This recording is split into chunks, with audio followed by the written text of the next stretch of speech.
કચ્છના ભચાઉમાં 4 વાહન વચ્ચે ગંભીર અકસ્માતની ઘટના સામે આવી છે, જેમાં 1 વર્ષના બાળક અને એક ટ્રેલર ચાલકનું ઘટના સ્થળે જ મોત થયું છે, જ્યારે દંપતીને ગંભીર ઈજાઓ પહોંચતા તેમને સારવાર અર્થે ભુજની હોસ્પિટલમાં ખસેડવામાં આવ્યું છે.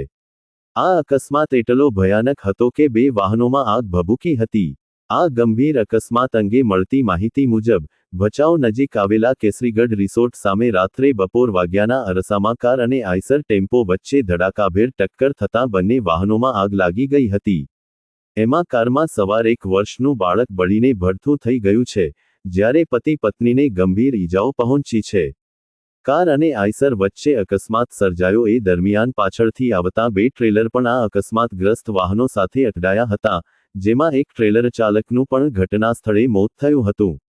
સ્થાનિકોએ અકસ્માતની જાણ કરતા 108 પોલીસ કાફલો અને ભચાઉ ફાયર ટીમ ઘટના સ્થળે પહોંચી હતી.